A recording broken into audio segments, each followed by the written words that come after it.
Good morning and जय हिंद बच्चों मैं अजय कुमार वाराणसी उत्तर प्रदेश से आपके अपने चैनल नव शिक्षण में स्वागत करता हूँ।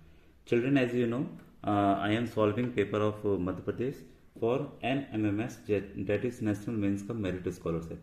I have already made its part 1. This is part 2 for you, and I will explain the questions in Hindi as well as English. You will be able to see the questions in both the languages.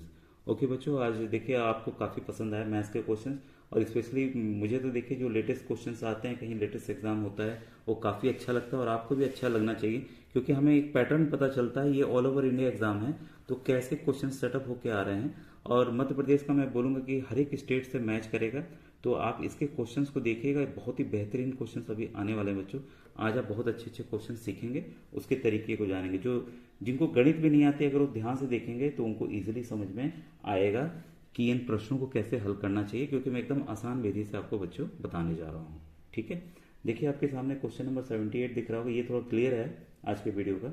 समान ऊंचाई एवं समान त्रिज्या वाले बेलन, शंकु एवं अर्धगोले के आयतनों का अनुपात पूछ रहा है। तो I will read the question English as well. The ratio of the volume of a cylinder, a cone and hemisphere of same radii और एंड सेम हाइट इज। ठीक है, तो इसमें बच्चों देखिए जो इंग्लिश वाले टर्म्स हैं आप उसको भी ध्यान रखते चलिएगा। क्वेश्चन नंबर 78, यहाँ पर आपको पता, हमने मान लिया कि रेडियस जो त्रिज्या है आर है, ठीक है, हर एक की, क्योंकि इसमें साफ साफ दे दिया है कि समान सबकी त्रिज्या है और समान ऊंचाई है, और सभी की ऊंचाई हमने मान ली h। ठीक है, आपको पता है, स्ट्रक्चर तो बनाने की अगर जरूरत है बता देते हैं। ये आपका क्या हो गया, सिलेंडर हो गया, ठीक है, और ये आपका क्या हो गया, शंकु हो गया या कोन हो गया, ठीक है, और ये आपका अर्धगोला हो गया। ठीक है, ये तीनों स्ट्रक्चर हो गए हैं। ठीक है, तो ये बस हमें क्या निकालना है, इनके आयतन का, यानी कि वॉल्यूम का हमें इसका रेशियो निकालना है। तो आइए चीजें देखें हम लोग। अब देखिए साफ साफ यहाँ आपको दिख रहा होगा, अगर ये अर्ध सर्किल, ये आपका अर्ध स्फीयर है, यानी कि ये अर्धगोला है, ठीक है, तो हम देखेंगे जो इसकी ऊंचाई है वो इसी के त्रिज्या के बराबर है। ऊंचाई जो है इसी के त्रिज्या के बराबर है, तो इसको हम ध्यान में रखेंगे। तो आइए फॉर्मूला को इसको हल करें। अब देखिए वॉल्यूम ऑफ सिलेंडर, यानी कि जो बच्चे हैं हिंदी मीडियम वाले उस हिसाब से लिख लेंगे। वॉल्यूम मतलब आयतन ऑफ आपका बेलन, ठीक है, जो बेलन का आयतन होता है वो होता है आपका फॉर्मूला बच्चों, नहीं याद है तो यहां से नोट कर लीजिएगा, पाई आर स्क्वायर एच। आर आपका क्या हो गया, इसका त्रिज्या हो गई, और ये ऊंचाई भी, अब क्योंकि कह दिया है कि ये ऊंचाई जो है वो उसी के बराबर है। ठीक है, तो इसका क्या हो जाएगा आपका, एच की जगह क्या रख देंगे हम, आर रख देंगे। तो पाई आर स्क्वायर इंटू आर, कितना आ गया, पाई आर क्यूब। ठीक है, पाई आर क्यूब आ गया। क्लियर है, पहले वाला क्या मिला। अब देखिए हम कर रहे हैं वॉल्यूम मतलब आयतन ऑफ कोन, मतलब कोन का आयतन। ठीक है, उसका फॉर्मूला है बच्चों कोन का 1/3 पाई आर स्क्वायर एच। यहाँ पाई का मान आपको सब बच्चों को पता होगा 22/7 होता है। यहाँ इसकी जरूरत लेकिन नहीं है, तो कुछ भी लिखना नहीं है आपको। ठीक है, अब एच का मान पूरा हम वही लिख दें, आर लिख दें, 1/3 पाई आर स्क्वायर इंटू आर, तो क्या आ गया 1/3 पाई आर क्यूब। ये किसका आ गया आपका, ये कोन का है और ये आपका सिलेंडर का है। ठीक है, अब तीसरा बचा है अर्धगोला, यानी कि हेमिस्फीयर। तो वॉल्यूम ऑफ अर्धगोला या हेमिस्फीयर लिख दे रहा हूँ, होता है आपका, ऐसे होता है 4/3 पाई आर क्यूब, लेकिन ये आधा है तो इसका करेंगे 4 को कर देंगे 2, क्योंकि 2 से भाग देंगे हम, तो 2/3 पाई आर क्यूब। ये ऑलरेडी ये आर क्यूब इसमें आ रहा है बच्चों। ठीक है, अब इसमें रेशियो पूछ रहा है कि अनुपात बताइए, तो सबका अनुपात ले लें। उसी हिसाब से सबसे पहले हम सिलेंडर का लेंगे, फिर कोन का लेंगे, फिर उसका लेंगे। ठीक है, तो पाई आर क्यूब, ठीक है, इस टू अनुपात लेना है 1/3 पाई आर क्यूब इस टू 2/3 पाई आर क्यूब। अनुपात में हमेशा ध्यान रखिएगा कि हमें बाकी चीजों को हटा के केवल संख्या रखना होता है। तो हम यहाँ देख रहे हैं pi r cube, pi r cube, pi r cube सभी में है, तो हम क्या करेंगे, इसको पाई आर क्यूब से भाग दे देंगे सभी में। इससे अनुपात पे कोई फर्क नहीं पड़ता है बच्चों, ये ध्यान रखिएगा, इसलिए भाग दिया जाता है। इसलिए ऐसा सवाल भी आया है आसान कि हम इसको काट दें, ऊपर नीचे वही संख्या तो काट देते हैं। तो रेशियो क्या आ गया आपका, यहाँ 1 आ गया, इस टू 1/3 इस टू 2/3। अगर आप सवाल देखेंगे, सवाल तो भाई बटे में नहीं है उत्तर, ये तो एक एक संख्या के इसमें है। तो हम क्या करेंगे, अगर हम 3 से सब तरफ गुणा कर दें तो ये आपका रेशियो जो ये बटे में है वो खत्म हो जाएगा। 2/3 गुणे 3। देखिए भाग करना है तो सब एक ही संख्या से भाग कीजिए, गुणा करना है तो एक ही संख्या से गुणा कीजिए, ये इसका नियम है बच्चों। 3 3 कट गया, 3 3 कट गया, बचा क्या है यहाँ 3:1:2। तो देखिए 3:1:2 आ गया कि नहीं आ गया। तो ये आपका किस ऑप्शन में है, ऑप्शन नंबर डी में है। तो ये बच्चों काफी आसान सा अच्छा सवाल था। आपने, मुझे उम्मीद है इस सवाल से आप जरूर कुछ ना सीखेंगे और अन्य राज्यों के लिए हार्ड क्वेश्चंस में शामिल हो सकता है। और देखिए अगला क्वेश्चन बहुत ही अच्छा है और ये कॉन्सेप्चुअल क्वेश्चन है, हम लोग पढ़ते आ रहे हैं क्लास 6-7 में, आपने पढ़ा होगा। क्वेश्चन नंबर 79 आप देख रहे होंगे, 3 5 फिर है 5 0 है का मानक रूप होगा, द स्टैंडर्ड फॉर्म ऑफ।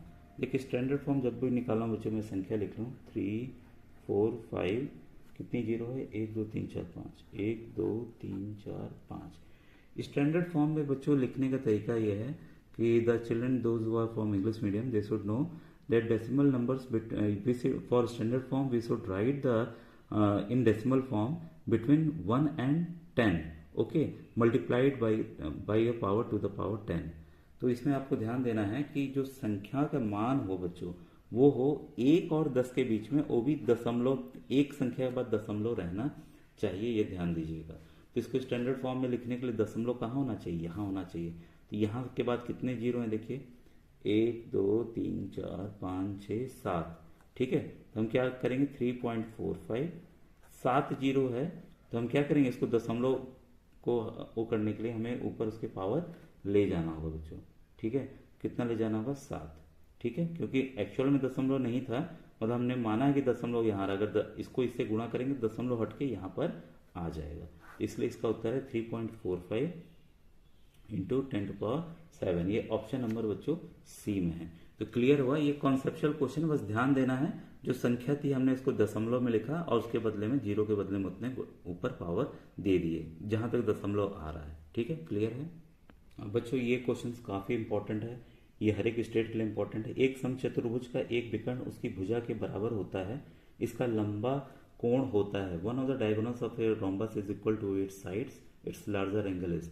अब देखिए इस प्रश्न को थोड़ा करने के लिए आपको धैर्य रखना होगा और आपको समझना भी पड़ेगा कि ये कैसे होगा। ये हमने रोम्बस बना लिया है, इसका हम नामकरण कर देते हैं ए बी सी और डी, और जो भुजा अन्य दो भुजाओं के बराबर हैं वो हमने ये मान लिया है कि बी डी बराबर है। अब हमें कोई भी एक एंगल पूछ रहा है बच्चों कि कोई एक एंगल बताइए, तो हम ये जो सबसे बड़ा हो, तो साफ साफ दिख रहा है कि ये जो है ये भाई छोटा है इसके कंपेयर में, तो हमें ये पूरा एंगल निकालना है, कोई भी एक पूरा एंगल, ठीक है। तो इससे ये बड़ा एंगल निकालना है। अब आप ध्यान दें, सवाल कह रहा है कि उसका जो विकर्ण है किसी भी एक भुजा के बराबर है, तो ये जान लीजिए कि रोम्बस में यानी कि समचतुर्भुज में सभी भुजाएं बराबर होती हैं, ठीक है। तो अब देखिए ये एक त्रिभुज बन रहा है, यहाँ त्रिभुज की बात करूं मैं ए बी डी की, ए बी डी, इसको बच्चों जल्दी समझ लीजिएगा बस, और फिर है बी सी डी, दो त्रिभुज बन रहे हैं।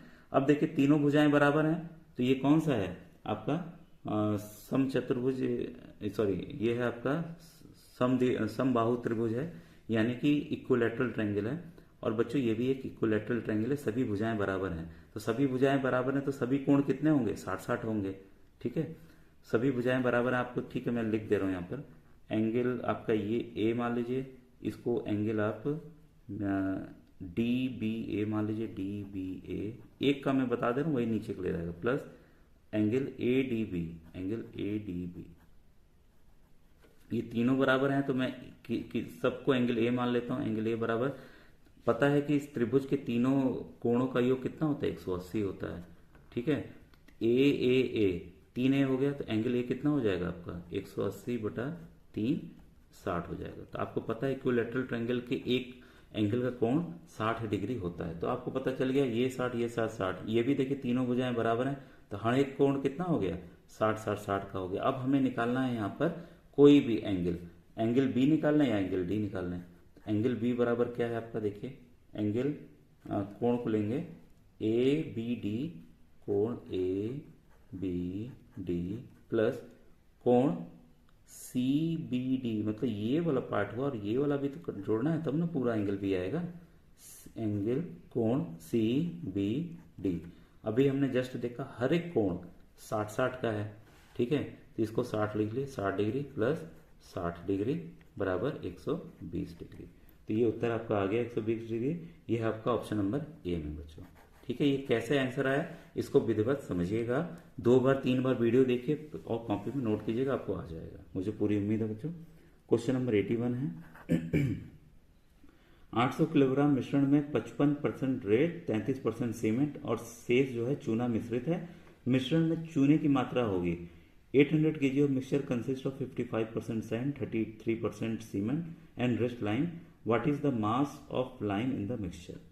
तो बच्चों ये देखिए हमने कर लिया पूरा 55% जो है आपका 55% ऑफ 800, तो इसको हमने डायरेक्ट ले रहा हूं, नहीं तो टाइम और लगेगा। 800 का 55% आपका क्या है, आपका रेत है। 33% 8% 800 का 33% 800 का क्या है आपका सीमेंट है और शेष जो है चूना है। तो चूना ही हमें नहीं पता, उसको हम x मान लिए, उसको क्या मान लिए x बटे 100 800 का। कुल का योग कितना है, सबका वजन है 800, हमें बस इसका वजन पता लगाना है, बस इसी को आपको हल करना है बच्चों, ठीक है। तो हम इसको काट दें, 0 0 यहाँ कट गया, 0 0 यहाँ कट गया, तो इसको गुणा कीजिए, ये आ जाएगा आपका 440, ये आ जाएगा आपका 264, ये 0 0 कट गया, ये आ गया आपका 8x बराबर 800, क्योंकि सब मिश्रण का वजन कितना है पूरे का 800 है। अब हम क्या करेंगे 8x इसको जोड़िए, ये आएगा आपका 704, तो 704 को दूसरी तरफ ले जाके हम घटा दें, कितना आया आपका 96, ठीक है 96 आया। अब क्रॉस मल्टीप्लाई का नियम, क्योंकि 8x जो है किसके बराबर हो गया 96 के, तो ये क्रॉस नीचे चला जाएगा, x बराबर 96 बटा 8 कितना आएगा आपका,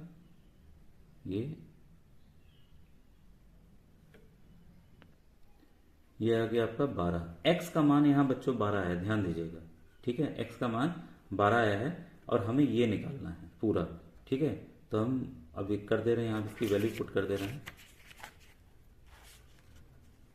12 x का मान लिखा हमने बटे 100 गुणे 800, ठीक है। यही हमें पूरा किलो में निकालना था, काट दीजिए, कितना आएगा आपका 12 8 96। बच्चों देखिए क्वेश्चन तो ऐसे यहीं सॉल्व हो गया था, लेकिन जो मैंने तरीका बताया था, क्योंकि x% है 100 से वो खुद ही कट जाता, ठीक है, तो इसलिए इसका उत्तर है बच्चों 96, क्योंकि यहाँ 8 से हम भाग भी दे रहे थे, ठीक है। तो ऑप्शन आपको पता चला कि ऑप्शन नंबर इसका जो डी जो है इसलिए वो सही है, ठीक है। क्वेश्चन नंबर 82 बच्चों, यदि एक साइकिल द्वारा 1 घंटे में तय की गई दूरी 10 किलोमीटर है तो 1 मिनट में समान गति से उसी साइकिल द्वारा तय की गई दूरी होगी। If the distance travelled by cycle in 1 our is 10 kilometre, the distance covered by the same cycle with the same speed in 1 minute will be. तो इसमें बच्चों आपको पता है चाल बराबर समय बटा दूरी होता है, तो इसको इंग्लिश में आप ध्यान रखिएगा, चाल बराबर मतलब कि speed is equal to distance upon time, यानी दूरी बटा समय, ये सिंबल्स में यूज करने वाला हूँ। समय जो दिया है आपका 1 आवर दिया है, 1 आवर को हम मिनट में कैसे लिख सकते हैं 60 मिनट लिख सकते हैं, और दूरी जो है वो दी हुई है आपकी 10 किलोमीटर है, ठीक है। 10 किलोमीटर क्या लिख सकते हैं 10,000 मीटर, 1000 से गुणा कर देंगे तो क्या हो जाएगा वो मीटर में बदल जाएगा। तो यहाँ सबसे पहले चाल निकालेंगे बच्चों, चाल बराबर होता है दूरी बटा समय, दूरी हमारी दी हुई है 10,000 मीटर, समय दिया हुआ है हमारा 60 मिनट, क्योंकि ये सवाल पूछ रहा है कि 1 मिनट में, तो इसलिए हमें मिनट में बदलना होगा, ठीक है। ये मिनट है, ठीक है, ये कट गया, कितना है इसको फिर काट दीजिए 500 और ये बटे 3, तो 500 बटा 3 मीटर प्रति सेकंड, ठीक है। अब सवाल देखिए खुद ही पूछ रहा है कि अरे सॉरी मीटर प्रति मिनट, सेकंड नहीं प्रति मिनट, हमने निकाला मीटर प्रति मिनट, सेकंड के लिए फिर इसको 60 से गुणा करना होता है, ठीक है। सवाल खुद ही पूछ रहा है कि 1 मिनट में समान गति से चलने पर साइकिल द्वारा तय की गई दूरी क्या होगी। अब यहाँ खुद ही पता चल गया कि 1 मिनट में कितना दूरी तय कर रहा है, 500/3। लेकिन आपके उसके लिए बता देते हैं कि जैसे कि दूरी निकालना है तो दूरी बटा क्या होता है, चाल बटे समय। ठीक है, चाल कितनी है, 500/3। ठीक है, और समय कितना है, 1 मिनट। यही 5 मिनट होता तो आपको गुणा करना होता। तो देखिए इससे भी आपका उत्तर आ गया। वैसे मैंने पहले ही बता दिया था कि यही उत्तर है। ये आ गया मीटर प्रति मिनट, मीटर प्रति मिनट। तो ये किस ऑप्शन में, ऑप्शन नंबर डी में है। तो बच्चों समझ में आया आंसर क्यों आपका सही है। क्वेश्चन नंबर बच्चों ये था 82, क्वेश्चन नंबर 82। अब आइए क्वेश्चन नंबर 83 देखें। क्वेश्चन 83 है बच्चों। ये बच्चों ये फॉर्मूला आपने देखा होगा, मैं क्वेश्चन लिख दे रहा हूँ क्योंकि हिंदी इंग्लिश वर्जन से कोई मतलब नहीं है इसमें। 2005 गुणे 2005 माइनस 995 इंटू 9995। ठीक है, ये है। ये सभी को ब्रैकेट में किया हो तो मैं ब्रैकेट लेके कंफ्यूज नहीं करना चाह रहा हूँ। अब देखिए आपको पता है किसी भी संख्या को अगर खुद से गुणा करते हैं तो उसका घात आ जाता है। ठीक है, तो हम घात ले रहे हैं इसमें। 2005 का घात 2 स्क्वायर, स्क्वायर रूट, ये 5 है, 1995 का ये। अब इसका फॉर्मूला आपको पता है, फॉर्मूला क्या होता है, ए स्क्वायर माइनस बी स्क्वायर का। ए स्क्वायर माइनस बी स्क्वायर का फॉर्मूला होता है ए प्लस बी इंटू ए माइनस बी। ब्रैकेट इसलिए दिया जाता है, बीच में ये इंटू शो करेगा बच्चों। ठीक है, इसी फॉर्मूला को हम लगाएंगे। देखिए आप चाहें तो गुणा करके कर सकते हैं, इसको गुणा किए, इसको गुणा किए, घटा दिए, आ गया उत्तर। लेकिन आपका समय बहुत नुकसान जाएगा। इससे तुरंत आप मतलब कि 30 सेकंड 40 सेकंड में कर लेंगे बच्चों। बस फॉर्मूला आपको पता होना चाहिए था। तो यही फॉर्मूला मैं लग रहा हूँ, ए प्लस बी फिर ए माइनस बी। एक बार प्लस करेंगे, एक बार माइनस करेंगे। तो एक बार प्लस कर देंगे भाई 995 ब्रैकेट क्लोज, फिर एक बार हम इसको क्या करेंगे, माइनस कर देंगे 1995। ठीक है, इसको जोड़िए आप, कितना आएगा 4000। अब ब्रैकेट हटा रहा हूँ, गुणे, घटा दीजिए, कितना आया 10। ठीक है, बस क्या करना है ऐसे सवालों में, एक जीरो तो एक जीरो बढ़ा दीजिए, गुणा मत करने लग जाइएगा बच्चों की तरह। ठीक है, तो ये आ गया 83 का आपका ए ऑप्शन सही है। ठीक है, अब आइए नेक्स्ट पेज पे। बच्चों समय फिर से काफ़ी ज़्यादा हो गया है। ठीक है, आगे क्वेश्चंस मैं आपको नेक्स्ट वीडियो में समझाऊंगा। मुझे उम्मीद है कि आपको क्वेश्चंस काफ़ी अच्छे इसके पसंद आ रहे होंगे। थैंक यू बच्चों, थैंक यू।